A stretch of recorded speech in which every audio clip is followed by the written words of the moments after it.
Est-il possible de rencontrer des entités négatives en voyage astral et est-ce que cela est dangereux? Alors, pour commencer le sujet de cette vidéo, pour répondre à la question, je vais commencer par vous parler de la Terre. Donc, ce qu'on vit sur Terre ici, dans la vie de tous les jours. Donc, sur Terre, il y a des gens avec de bonnes intentions, des intentions neutres et certains qui pourraient être mal intentionnés. Donc, si on va en ville, ou centre-ville, par exemple, on pourrait croiser toutes ces personnes. Mais puisque l'habit ne fait pas le moine, eh bien, on ne saura pas ce qui se trame dans la tête de chacune de ces personnes. On ne connaît pas les intentions des gens qui sont autour de nous. Mais est-ce qu'on s'empêcherait d'aller en ville faire des activités ou encore d'aller dans un restaurant avec des amis parce qu'il y a peut-être parmi la foule des gens mal intentionnés? Bon, non. On fait nos activités quand même. Alors imaginez dans un festival, par exemple, toutes les personnes qui sont là. Certains pourraient avoir de très bonnes intentions, être de très bonnes personnes avec un bon fond, disons, mais aussi avoir vécu une mauvaise journée et aller là-bas dans le festival pour se changer les idées parce que leur taux vibratoire est bas ou même très bas. C'est clair donc que dans une foule, il y a de tout, de tous les genres et pour toutes les sortes de raisons. On pourrait aussi traverser un quartier défavorisé et discuter avec de très belles âmes, parce que ces gens ne sont pas tous dans la misère parce qu'elles ont un mauvais fond. Souvent, ce sont des situations, des contextes qui font que ces gens se retrouvent dans les quartiers défavorisés, mais ça ne veut pas dire qu'elles ont un mauvais fond ou de mauvaises intentions. Donc, c'est complexe de déterminer sur qui on va tomber. Et dans l'astral terrestre, donc cette fois-là, on va parler de l'astral, mais l'astral qui est sur Terre, donc qui est la dimension parallèle à où on est là présentement. Alors, sur Terre, dans l'astral terrestre, ce sera varié. Donc, il y a des entités de toutes sortes, mais en majorité, les gens sont bons, et donc en majorité, les âmes et les entités seront bonnes aussi. Et la notion la plus importante dans tout ça, avec l'exemple que j'ai donné juste avant à propos de la Terre dans le monde physique, comparé à l'astral, donc dans l'astral terrestre sur Terre, eh bien, c'est que nous ne ferons pas exprès d'aller dans un quartier dangereux dans le monde physique. Nous n'irons pas dans un quartier dangereux à pied et nous n'irons pas dans n'importe quelle ville quand on ne connaît pas l'endroit. Donc, c'est la même chose pour l'astral terrestre. Eh bien, nous n'allons pas volontairement dans un lieu négatif dans l'astral terrestre. Par exemple, on n'irait pas visiter dans l'astral, sur Terre, une maison qui est reconnue pour être hantée. Ça ne fait aucun sens. Déjà que dans l'astral terrestre, il y a un mélange de différentes âmes. Comme j'ai donné comme exemple tout à l'heure, dans le festival, il y a des gens qui ont toutes sortes d'intentions, et toutes sortes de taux vibratoires, et ce pour toutes sortes de raisons. Ça peut être de très bonnes personnes qui ont un taux très bas, parce qu'elles ne vont pas bien dans cette période précisément, et d'autres personnes qui sont peut-être mal intentionnées, mais qui, parce qu'elles sont au festival, ont un haut taux vibratoire, parce que là, elles sont dans de bonnes pensées, elles ont de bonnes énergies. Donc oui, dans l'astral terrestre, il y a un peu de tout. Alors on pourrait tomber sur une entité négative. Après, ce n'est pas parce qu'elle est négative qu'elle va nécessairement ou automatiquement s'en prendre à nous. Elle va très probablement passer son chemin. Et de l'autre côté, donc dans l'astral, une âme qui est en voyage astral, donc comme nous, lorsqu'on sort, c'est quelque chose d'assez anodin. Ce n'est pas un phénomène incroyable ni rare. Donc, une âme qui est en train de faire un voyage astral, ça n'a pas de quoi attirer l'attention. Dans l'astral, mais ailleurs que sur Terre, donc dans les autres mondes de l'astral, qui ne sont pas liés à la dimension terrestre, eh bien, tout est déterminé par notre taux vibratoire, nos intentions et où nous souhaitons aller. Donc, nous allons d'abord être attirés par des lieux qui nous correspondent dans l'énergie. C'est pourquoi, avant de faire un voyage astral, il faut optimiser nos chances de réussir à faire un voyage astral positif. Et pour ça, je vous invite à voir ma vidéo qui est déjà sur ma chaîne, donc mes conseils de base pour un voyage astral. Parce que plus notre taux vibratoire est haut, plus on va aller dans des lieux positifs où il n'y aura que des entités positives. Parce que les entités négatives ont un bateau vibratoire et ces lieux qui sont hauts, pour les atteindre, il faut être haut nous-mêmes. Donc une entité négative ne pourra pas être dans un lieu où il n'y a que des entités positives. Ensuite, dans l'astral, eh bien, on voit, on perçoit et on ressent les entités telles qu'elles sont. Il n'y a rien qui est caché. Chacun est comme il est vraiment. Donc, il n'y a pas de place à la manipulation ou à l'illusion. Vous allez ressentir tel quel ce qu'est l'entité réellement. Et si jamais elle tente de faire une illusion, parce que tout est possible. Ce que je vous dis, c'est des généralités, tout est possible.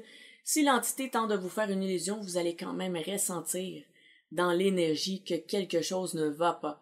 Vous allez le sentir parce qu'on ne peut pas tant cacher quoi que ce soit dans l'astral. Tout est fait d'énergie, les entités sont faites d'énergie, les intentions dégagent des types d'énergie en particulier, des taux vibratoires en particulier, et ça, c'est présent, c'est là, c'est la structure même de l'astral. Donc, ça ne peut pas être tant dérobé à notre regard ou à notre ressenti. Donc, si les entités sont négatives, eh bien, vous le savez, et l'inverse aussi, si les entités sont positives, vous allez vous sentir très bien et vous allez savoir qu'elles sont positives également.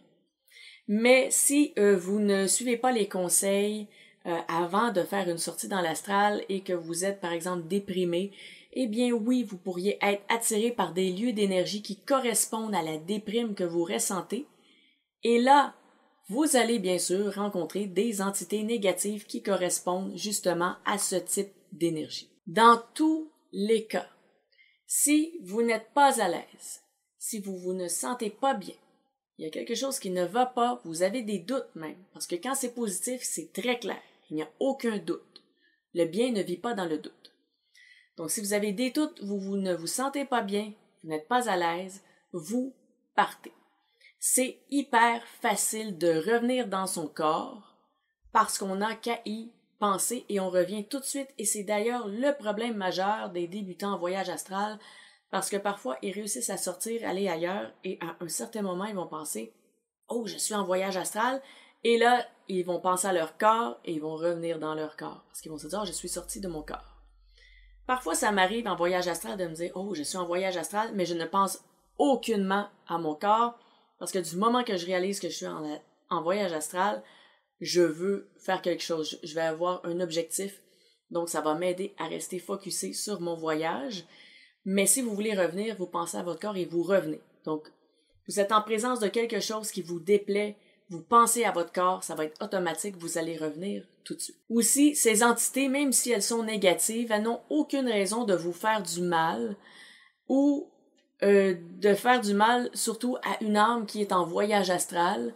Nous sommes des voyageurs, nous sommes considérés un peu comme des touristes et souvent on passe inaperçus et j'ai même été dans certains lieux négatifs. Comme je vous dis, si je vous donne des conseils pour faire de bons voyages astro positifs, c'est parce que je sais qu'il y a des méthodes ou des façons de faire qui sont nocives et donc je suis allée moi-même dans des lieux négatifs et dans certains lieux, on m'observait et je me promenais dans l'endroit et les gens ne faisaient que me regarder et c'est tout. C'est pas parce que c'est négatif que c'est menaçant ou que c'est dangereux. Donc ça aussi, il faut bien le comprendre. Et vous avez aussi pleinement le droit de sortir dans l'astral et de revenir à votre corps.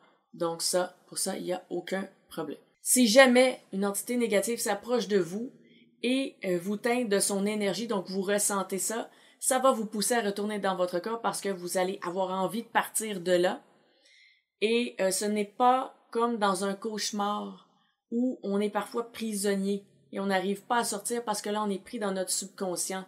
Donc, dans l'astral, c'est beaucoup plus facile de revenir et de se libérer. C'est possible que si vous avez rencontré une énergie négative ou une entité négative vraiment puissante, que lorsque vous reveniez, vous ressentiez encore un peu cette énergie négative, mais c'est exactement comme un mauvais rêve. Au réveil, on se sent un peu étrange, on va pas bien, mais plus le temps passe, plus ça se dissipe, plus on va bien et plus on finit par se sentir tout à fait normal. Donc, c'est un peu la même chose.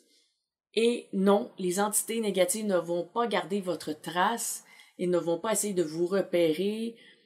Si vous saviez combien d'entités en tout genre j'ai rencontré. Si c'était le cas que les entités gardaient une trace et essayaient de nous repérer, eh bien, ce serait complètement infesté chez moi. Réellement, ça serait invivable. Alors que non, il n'y a pas d'entité chez moi. Quand on va dans l'astral et on revient, c'est un peu comme si on va dans un autre monde et on en revient. Ça s'arrête là, ça coupe là. Si un lien reste, c'est qu'il y a une raison très particulière et ça ne s'est pas fait par hasard et vous n'avez pas été là sans raison. Il y a quelque chose et ça, c'est un autre sujet et c'est très rare et je dirais peut-être que ça serait parce que vos racines familiales font en sorte que vous êtes lié à certaines choses dans l'astral. Là, on tombe vraiment dans un autre domaine, pas seulement du voyage astral, je me promène, mais plutôt d'une dynamique peut-être de généalogie ou de vie antérieure, ou des trucs comme ça. Donc, pour ça, ça va. Parce qu'une rencontre dans l'astral, c'est un peu comme une rencontre, dans mon exemple que j'ai donné plutôt quand on va en ville, on rencontre des gens, on peut avoir une interaction avec des gens, mais ça ne va pas plus loin.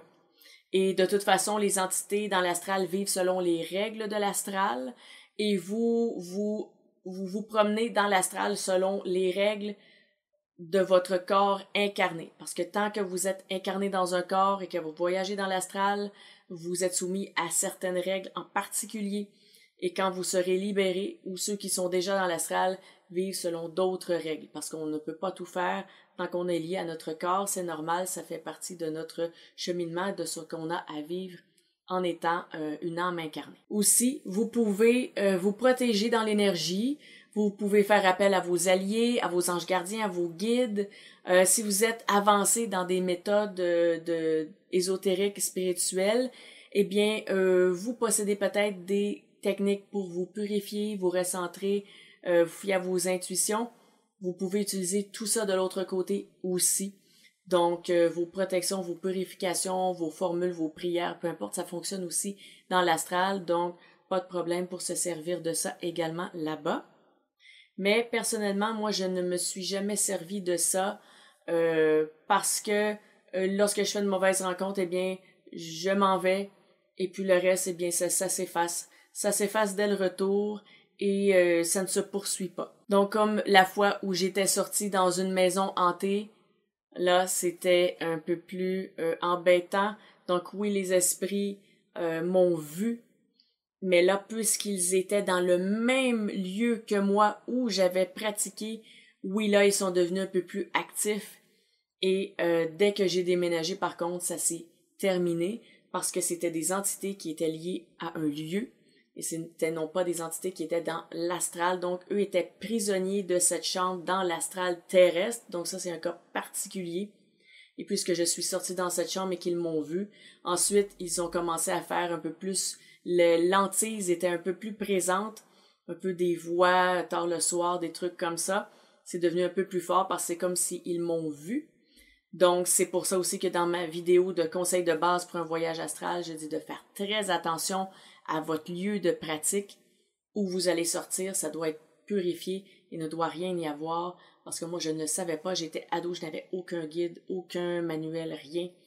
Et j'ai fait ça et c'était quand même assez regrettable. Mais comme je vous dis, une fois que je suis déménagée, c'était fini. La coupure, c'est fait. Donc voilà, si jamais vous avez des questions, des commentaires à propos de ce sujet, que vous voulez en savoir plus ou peut-être que je développe certains aspects en particulier, écrivez-les dans les commentaires et peut-être que ça me permettra de faire d'autres vidéos. Si vous avez aimé, je vous invite à cliquer sur j'aime parce que je calcule les j'aime pour savoir les sujets qui vous intéressent. Je sais que le voyage astral, ça intéresse beaucoup de gens. Il y a beaucoup de vues et beaucoup de j'aime. Donc ça, je vais continuer à faire des vidéos sur le sujet du voyage astral. Donc, si vous n'êtes pas déjà abonné, je vous invite à le faire parce que, justement, il y aura d'autres vidéos sur le voyage astral, mais il y a peut-être d'autres sujets aussi que je traite qui pourraient vous intéresser. Et si vous pensez que cette vidéo pourrait rassurer quelqu'un qui veut faire un voyage astral et qui a cette crainte, cette peur d'en faire un pour cette raison, eh bien, partagez-lui la vidéo. Ça pourra peut-être permettre de rationaliser un peu la situation, d'avoir une vision un peu plus d'ensemble, un peu plus globale de la rencontre avec des entités négatives dans l'astral. Et d'ici à mes prochaines vidéos, je vous dis à bientôt.